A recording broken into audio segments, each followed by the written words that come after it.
So this one right here is another one by Nasir. And he's talking about the book source is Man's Higher Consciousness. And I thought this passage was deep because it's talking about man's body resembles the planetary bodies. And I'm going to read this because that's what I'm trying to hone in on. Like, I'm trying to hit this so y'all can get the concept of you being space and space not being outside of you. It's I know that's kind of hard concept for some people to take in. You understand? But you really is the astrological bodies. Like, it's you, is you. So, okay. So let's read this and see if we could get a better understanding. So, I'm going to read the highlighted sections, or do y'all want me to read the whole thing? The highlight is fine. Oh, whatever. Okay. I'll read the whole thing. How about that? It'll be like my little mini book club because this is what I be doing in the book club. Look, and I be up there. I be doing this because, look, this is the truth. Anybody from the book club know because it's always going to be somebody that ain't got the download and need to see my screen. You remember, even though my screen go out, so I blow it up and I read. So you get a little taste of my little reading style. Here you go. All right. Can y'all see? Yes. All right. So let's go. It says, so the area inside the molecule in the living cell is exactly analogous to the vast space in which move the celestial bodies, which space scientists assume to be void and empty.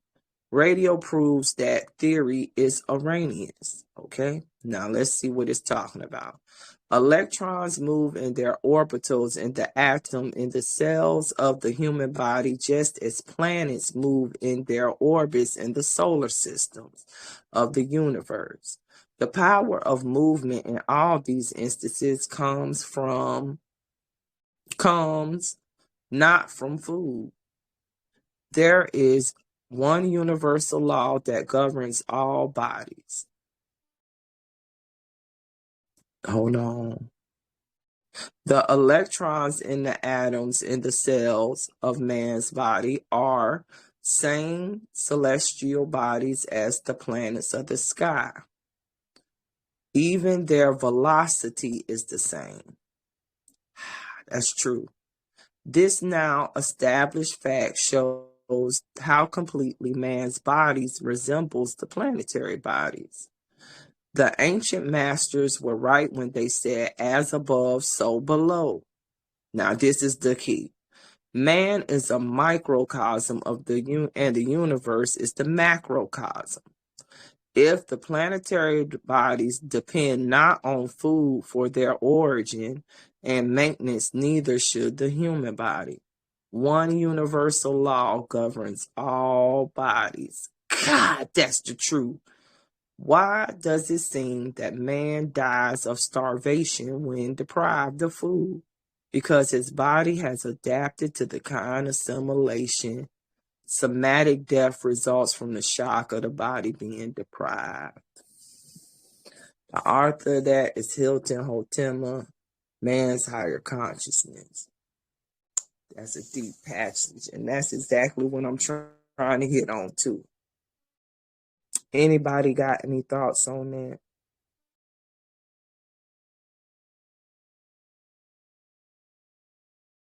No, just that resonated with me.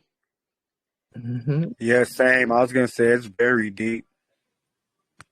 It talked about the void space that's within your cells. Did you hear that, y'all? We do have void space within ourselves. You understand what I'm saying? The black hole. Because we is a black hole. Exactly, y'all. The cells in your body is a rendition of the solar system. The electrons orbit your atoms exactly like the planetary bodies orbit the sun, because each cell in your body is a micro sun. The Russian doll effect. Exactly. And then you are the microcosm of all of those many suns. And then we is the microcosm of the great mother, the greatest sun. Yes. Now you see where this is going. Okay. So all of these are layers of us. You as a celestial being too. You as a star in orbit. You understand what I'm saying? When you orbit in that plane. You a fallen star here. It's the same energy. We go under the same principles and universal law. Even though you in the physical flesh, just like they said, the assimilation is what sends the body in the shock because we reprogrammed our body to eat food.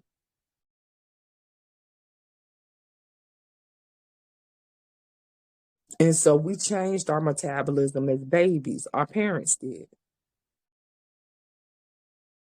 Yeah.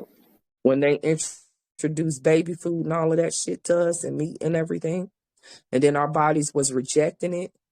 Your baby's body rejected, and they tell you to still feed that shit to them until you switch your baby's metabolism over. And then they boo-boo harden and everything. That's how constipated they are because it's not supposed to be in their body, y'all. Them people fucking lied to us, y'all. About a lot of stuff. That's why that waste gets so hard in us and everything because it ain't supposed to be in us. We celestial, we feed off of the solar system, the sun, and that's intelligence. That's why when you eat, it dim your brain. Because that's not the way our energy's supposed to flow. You understand what I'm saying? The sugars and stuff ain't supposed to do like that. You understand? Like an animal sugar ain't even the same stereoisomers, ain't the same shape as ours. You understand? That's why it causes so much hell in our body. You understand what I'm saying?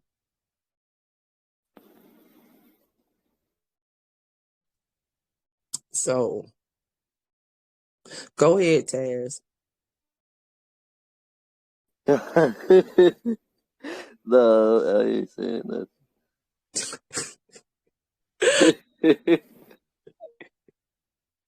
All right. I guess we aligned.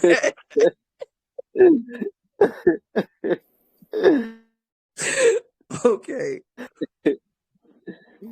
Y'all, it's for real. And then, so you are the microcosm, like I said, of the great mother, y'all. So NASA, we know that they showing us a whole bunch of pictures and renditions and shit like that because they want you to think that space is outside of you. They want you to think that everything is outside of you. But none of this is outside of you. All of it exists within you. They can't get there because it don't exist within them because they ain't got a soul. So they'll never see space. It don't exist. If you ain't got a soul, you can't get to the void.